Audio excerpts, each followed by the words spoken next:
You're listening to Later with Mo Kelly on demand from KFI AM 640. Jackie Ray, the Jackie Ray Show, joins me in studio. Jackie Ray, it's always good to see you. Great to see you. I knew as soon as my social media started blowing up with complaints about the Paris opening ceremonies and how allegedly the opening ceremonies had mocked or disrespected Christianity, I said, let me pull this up, because I was halfway looking at it, not really paying close attention to it.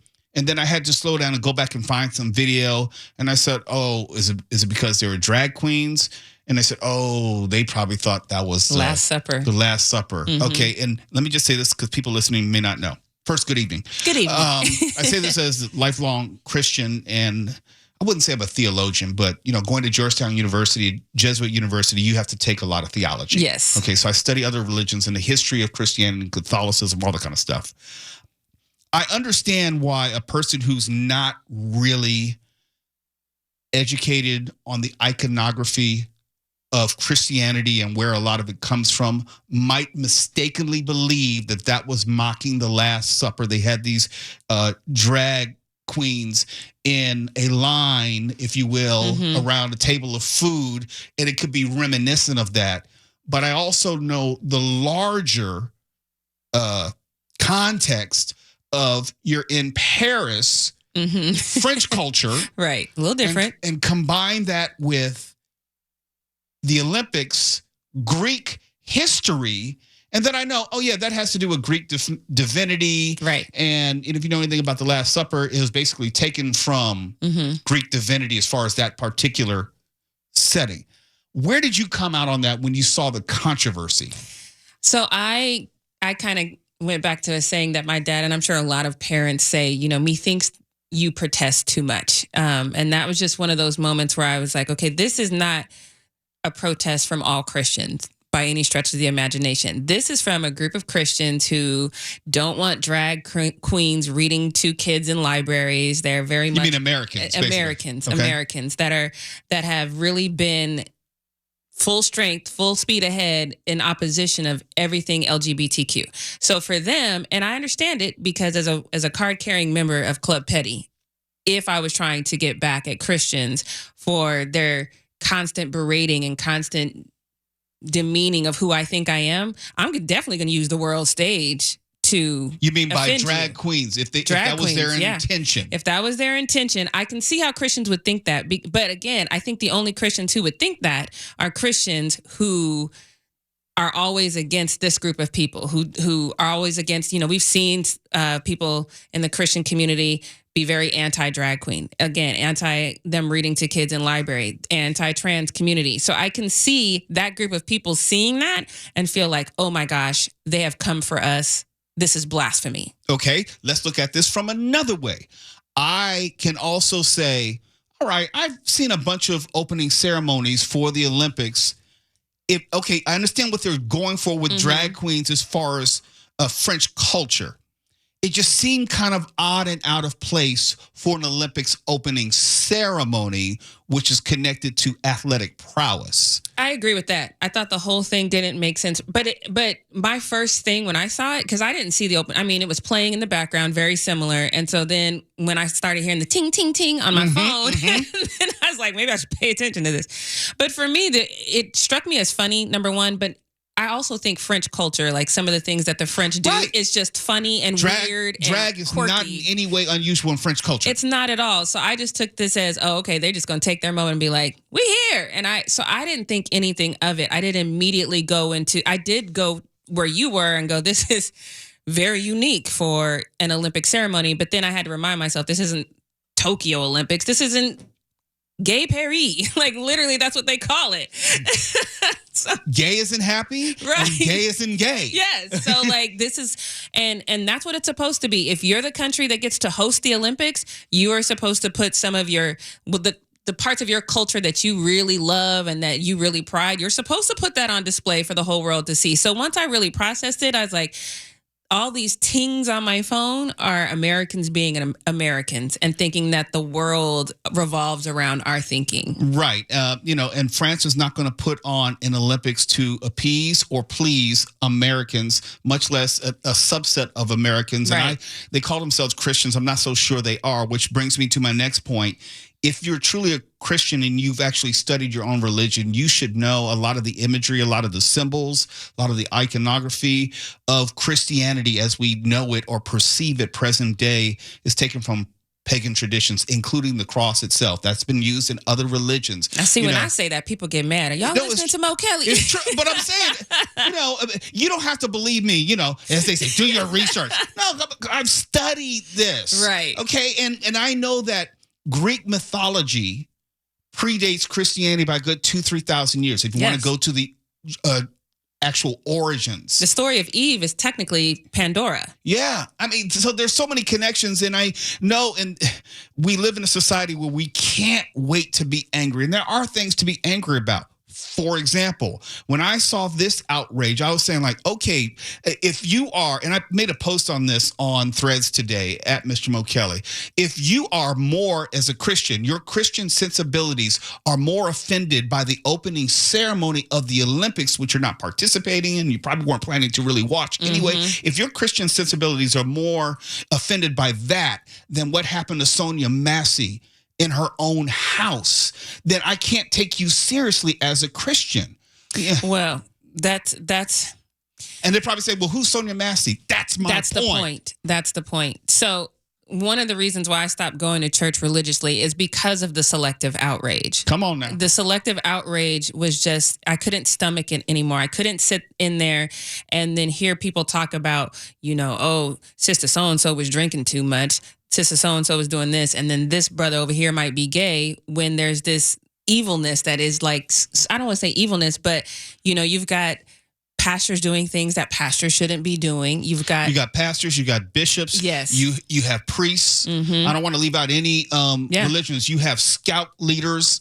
And if Christianity is really supposed to be the backbone of the country, if it's supposed to lead by example, then you can't say who is Sonia Massey. You have to say, as Christians, we have to not only have to pray for this woman and her family, but we have to act, because Jesus he went in the synagogue and turned over all the tables because people weren't acting right. Right. So you can't sit in your living room and be like, oh, I don't even know who that is. If you're a true Christian, well, if you're a true Christian, we can go deeper and talk about letter of Paul to the church about how the church needs to be reformed because they were not doing the business as set forth. So Christianity has become more of a title than it is an action. And your Christianity should be put into practice. And that means that when you put it into practice, you have to preach the good word, and you also have to condemn things that are not right. And most Christians don't do that anymore. It's Later with Mo Kelly. We'll have more with Jackie Ray in just a moment as we go beyond the box score. You're listening to Later with Mo Kelly on demand from KFI AM 640. We continue to go beyond the box score with Jackie Ray. If you are familiar with that theme, you should know that's Inside the NBA. The NBA on TNT. That's a very recognizable theme. In fact, if you're familiar with the show Inside the NBA, we talked about it last week, how I would say it's the crown jewel of TNT's NBA coverage with Charles Barkley, Kenny the Jet Smith, Ernie Johnson, Shaquille O'Neal, and they have others who will rotate in and out. But that show ostensibly was lost because TNT Warner Brothers lost out in the bidding war against NBC. So NBC, and it also has a subsidiary of that, Amazon and so forth. There are other networks, including Amazon, and even ESPN is out there. They're trying to get the rights to Inside the NBA and bring that show over to NBC or have it live on Amazon somewhere. What do you think about that? That show is such a testament to the NBA. Like, that is the biggest reason why I think fans, aside from, TNT is convenient, and it's one of the channels no matter what platform you have TNT, so it's convenient in that way. But that's not the real reason that I think fans were so concerned about this. It's because you literally can turn a game down in the background, but you'll turn it up at halftime just to see. Yes.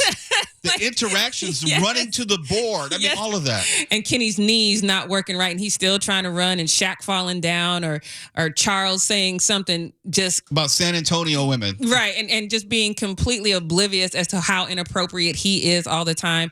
It's like watching your old uncles talk about basketball for 15 minutes. It's great. It's so endearing. And then you, in the midst of that, you'll get some good insight and every now and then, so that's one of those shows that is just, it's a staple in the NBA, and to have it go away was going to be problematic, because I remember even Chuck saying he was going to retire. Yep. And then it's like, well, what does that mean? Who's going to give Shaq a hard time? So Here is my concern. And I mentioned Amazon because they're in this. If it only lives on a streaming platform, it will miss the mark. We've seen how when you have streaming only platforms, when it comes to sports especially, it doesn't do well. The NFL with Sunday Ticket and Red Zone didn't do well on YouTube. The NFL has tried showing games on both Twitter and Amazon, didn't do well. And part of the reason is not everyone has cut the cord. Not everyone can easily find Amazon or Peacock or some other streaming location to find the content. People were complaining about, I can't find the Olympic events that I want because they're on Peacock and they're not on cable or broadcast television. That's my concern. And it's going to have to exist on at least a cable outlet somewhere. So I'm with you on that, because when I was even though I feel like in my heart of hearts, so it's a waste of money sometimes, but I was an NFL ticket girl. Like I every single year I'm going to get the NFL ticket. And then it went to YouTube, and I was like, why would I do this? And I couldn't really figure out what the disconnect was for me mentally, because I watch YouTube on my TV sometimes. I couldn't figure out what the disconnect was mentally, but then I figured it out. Sometimes when I'm watching the NFL, I am watching it on my phone. But if I'm on a social media app like YouTube, the inclination when you have your phone in your hand is to go to other social media sites. Right. And here's the problem.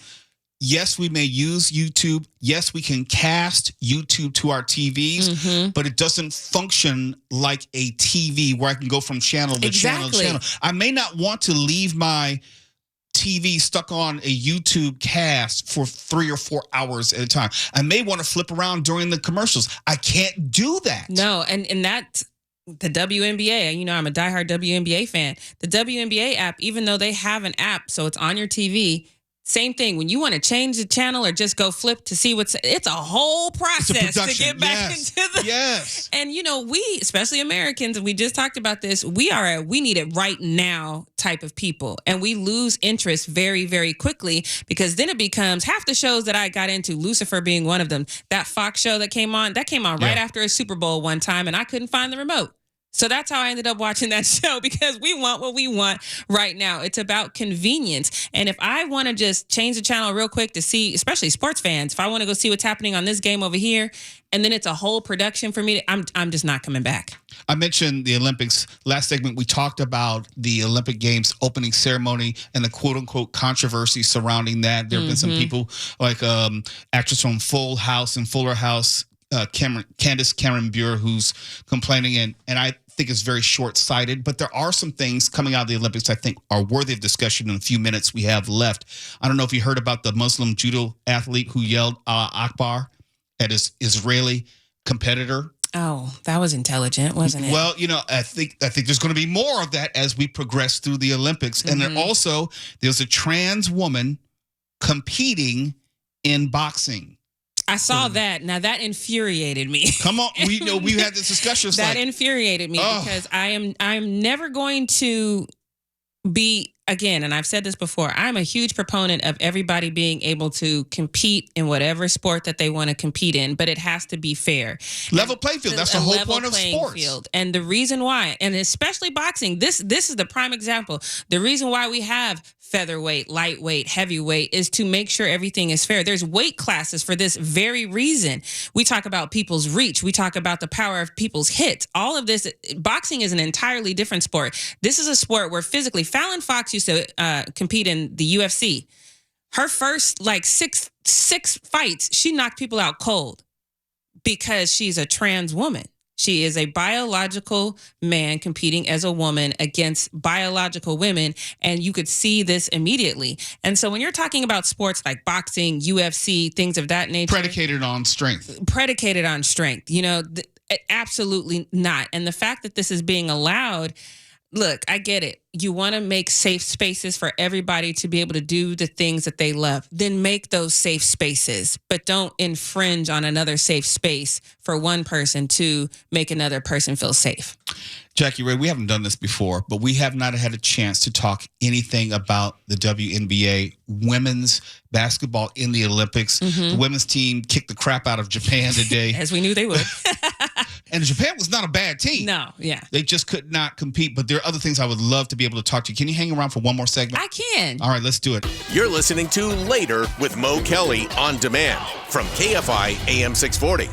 We have the extended dance remix version of Beyond the Box Score with Jackie Ray. Jackie, I wanted you to stay around for one more segment because there's some other stories out there we just didn't get a chance to hit. I was watching the women's Olympic team in basketball just take Japan to the woodshed. It was not a bad team, but you could just tell physically and talent-wise they could not compete. Is there anyone out there who's going to provide any real competition for the women's Olympics team? So that's a good question. But here's the thing that I think a lot of people forget about the WNBA. 90% of the women in the W play year round. They don't have time to rest because they don't have the pay to play just in the W. So these are people that they play basketball nonstop. That's not the case in other places in the country. They have their seasons and then they're done, you know? So for this situation, no, because these women are constantly on their game. This is the best of the best. Good luck. I saw Brittany Griner playing 6'9". Yes. I don't know if Japan had anyone who was 6 feet tall. I'm not sure. They don't. I think the tallest girl for Japan is 5'9", 5'10". Yeah. And it was evident that there was no way in the world.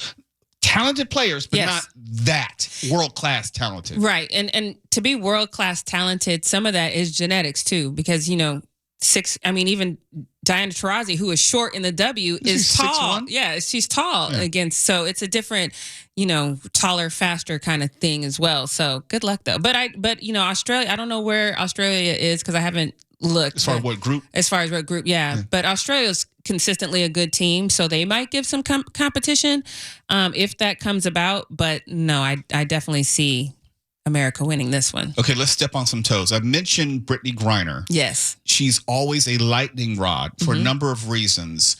She answered some questions in an interview recently, and I think you know about this story, where she was asked about parenthood. And I think, if I'm not mistaken, she corrected the interviewer who said that she was mother, and she said, no, I'm the father. Do I have that right? So the question was, how do you feel about being a new mom? And Brittany said, pops. I mean, she wants to be referred to as pops. So, which is obviously dad. If, some people call them father, dad, other people call them pops. So she wants to be seen as the father figure in her home. Let me ask you this, because I don't remember. Does she identify as non-binary? And I know you've interviewed her a number of times. Is she non-binary or what else? What is it? So she clearly identifies as non-binary, but as far as the league and knowing that their pronouns are like they, them, Lasia Clarendon for the LA Sparks was the first one to come out in that manner. So she goes by she, her, they, them, and he, him. So she goes by all of them. Brittany, when you talk to her, she doesn't correct you if you say, she, or if you say things like that. She doesn't correct you. But that might be just because she's okay with it. But she's clearly non-binary. She's done everything to present masculine. So she's clearly non-binary. Okay, well, let's step on some toes, as I said. If she is non-binary but presenting masculine and then insists on being referred to in a parental sense, pops, which is gender specific to male, am I wrong to be completely confused if I were to interview them? No, and it's a struggle. And I'm. To your point, stepping on some toes, not trying to be disrespectful, but as journalists, the written word matters. Words have meaning. The grammar matters Grammar matters. So they is a group of people. They went over there. So for me, I remember the first time I read an article and it said Lasia Clarendon did blah, blah, blah. And then it said they. And I remember saying to myself, well, who else are we talking about? Right.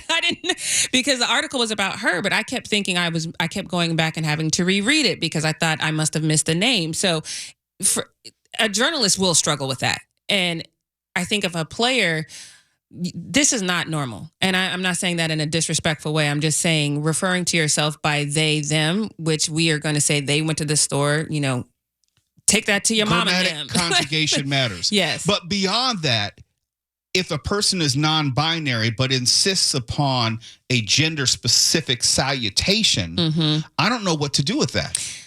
I stick with names, so that's my default. Right. Like I'll say you. I will say you. I will say the person's name. I will say Brittany, you, Brittany, you. Now it gets redundant, and there's something that's called ear fatigue. We know this. If you say the same word over and over again, that's why you don't want to say things like a lot, because it gives the listener fatigue. So it does cause some listener fatigue, but that's the only way I know how to stay safe in this situation, because I don't know who's doing what half the time. So I just use the person's name, you, and the person's name, and that's it. But it does become difficult because what you get more so outside of that is situations like this where people will say, well, you've interviewed her. What did she say? I ain't ask. Because there's some certain things that I just don't want to know. I don't want to know what happens when you go home. I want to know, yes, what's your favorite food? What's your favorite movie? That kind of thing. Surface level stuff. But once you get into the weeds of things, it takes away from the sport for me, especially in the W, because there's so many different things. There's so many different people, new fans now that are just fans for all the wrong reasons. And I just don't want to get into the weeds and portray anyone in a negative light. So I just mind the game. The WNBA and the Olympics are separate entities. Right. The people who chose the Olympic team are not the WNBA. There are people who are connected to WNBA, but those things, it's like a Venn diagram. Correct. They're not concentric circles. Sorry, I had to do all that math there. But there is a question of whether the WNBA loses its big picture momentum because they have this long hiatus because of the Olympic Games, when you had this fervor for Caitlin Clark and Angel Reese and what they were doing to uplift the league. Is it something that I'm overblowing or emphasizing too much about this break? Will they lose momentum? So that was something that I was very concerned about, because when you don't have games, you don't have reporters telling, these stories or saying, ooh, what you might have missed on the sidelines, which is what gets people engaged. But I will say that this draft class has done an amazing job. Now, I haven't seen anything from Caitlin Clark, but Angel Reese, Cameron Brink, even though she's injured, they've all been maintaining their social media presence. And so they're keeping that buzz. They're talking a little bit of trash. And so they're doing their thing. So I think that'll keep the engagement a little bit. And I'm hoping, obviously I don't know yet, but I'm hoping the WNBA does some sort of big to-do once they get back, because you're going to need that. But thankfully, the W is still being represented in the Olympics. And so you're still going to get that buzz from that as well. Okay, last thing, Jason Tatum of the world champion Boston Celtics, and I hate to say this, there was some controversy because he did not play in the first game. The coach of the men's team is Steve Kerr, the Golden State Warriors. Some said it was just an oversight. Should we make anything of it? You have to make something of it, because you don't have Jason Tatum on your team. And then they let Derek, what's Derek's last name? Derek White, Derek who White also plays on the Celtics. Plays on the Celtics, but I almost forgot his last name. You know what I mean? Like, he was a late addition to the team. Jason Tatum was somebody that you sought after. Well, there's a double layer of controversy there, because Derek White was added to the team instead of Jaylen Brown. Exactly. Who obviously everyone knows is a better player. The men's team said that Derek White was a better fit for the team they're trying to construct. In other words, Boston fans are very displeased at this moment. I was very displeased, because Jaylen is the better player. No disrespect to Derek, but Jaylen is the better player. But here's the thing that really got to me, because first I saw, I believe it was the Boston Globe. They printed, we think Jason is sick because he was the last one out of the locker room, and he had on different warm-ups. He went right to the bench. He didn't do shoot around. So I was like, okay, that makes sense. Maybe flying this far. Sometimes people get sick. So I wrote it off. But then Steve Kerr did his post-game presser where he goes, you know what? I talked to him about this in the locker room and told him that I was going to do some different lineups and he might not get a chance to play. First of all, that's suspicious because if you said might not, then he comes out prepared to play, but he didn't come out prepared to play. He went straight to the bench. So something happened there. I don't know what it is, but it's fishy. It's very fishy. Well, I'm quite sure we will see a lot of Jason Tatum in the second game or all hell is going to break loose. As it should. It's Later with Mo Kelly. Jackie Ray, thank you for staying around for one extra segment. Yes. Always good to see you. Always too. good to hear from you. When we come back, we have your weekly horoscope. You're listening to Later with Mo Kelly on demand from KFI AM 640. Here is your horoscope for this week. Create the life that you desire. Aries, you're up first. Life is in the fast lane. Aries, just how you like it. You're flying high and feeling fired up. The energy of the moment is all about taking the lead with your communications, thoughts, words, and ideas. Perhaps you're deeply invested in writing, speaking, or learning, or even find yourself consuming a great deal of content, enrolling in courses, or obsessed with a film or podcast. Travel could be on the docket now, too, so if you can take some time to do so, you'll feel invigorated. Taurus, your finances, they are a major priority right now. Keep a handle on them. While you're likely to be seeing a great deal of money or income coming in if you fight and hustle for it, wink, wink, you're also handling some very big expenses right about now. The key to manifesting abundance and prosperity is to know where your money is going and to let it flow in and out while always doing your best to keep some extra tucked away for a rainy day. If seeking new clients or a better paying job, well, seize the day. Gemini, you're on fire right now and you're igniting everything you touch. Gemini, you have more energy, passion, and eagerness than you've had in nearly 2 years. Might be Viagra. Note that anything you build toward now, personally or professionally, will have staying power. Get moving and grooving on some professional or fitness goals. For instance, you'll likely make a great deal of progress quite quickly. On a personal note, you're oozing sex appeal. And your libido is likely to be sky high, like I said, Viagra. So enjoy the firepower in love, romance, and intimacy, or some other aphrodisiac. If coupled up, use this to reignite your sultry spark. And if single, get out there and assert yourself. Cancer, I think that's Mark. Who else is a Cancer? Oh, no, Mark is a Gemini, and Stefan is a Cancer. Cancer, the cosmic current at this time is a bit peculiar, Cancer. As much as you're roaring to get on with projects and plans, you're also feeling a deep need to focus on development behind the scenes. For example, you could be deep in solitude handling a proposal you want to launch later this year or creating strategies for how you can win big down the road. Regardless, you seem quite busy behind the scenes. Take advantage of that. While you're away from prying eyes, harness this energy now. And you could find that you make great progress without the distractions of other people. Does that make sense, Stefan? That sounds actually like what's been happening the last couple of weeks. Okay. So I'll take it. All right. If you can get something out of it. Leo, it's the sizzling summer and you're ready to shoot off fireworks everywhere you go, Leo. In fact, it's all like eyes are all upon you and even more than usual. Popularity is coming especially easy for you now, as you're likely to be consumed with tons of invites, gatherings, and events. You're likely the top celebrity on everybody's VIP list. On a different note, this fiery energy can ignite your dating life, so get out there and strut your stuff. On a professional note, if you're eager to tackle some big long-term goals or aspirations, harness your energy, seize the day, and ask those who you know you can to support you for favors. Virgo, you're always a hard worker, but you're on hyperdrive now. It's likely that you're running on 15 cups of coffee as you race along big work projects. But if you hustle right now, you could quickly knock off many of your big goals, or at the very least, get the pieces moving in the right direction.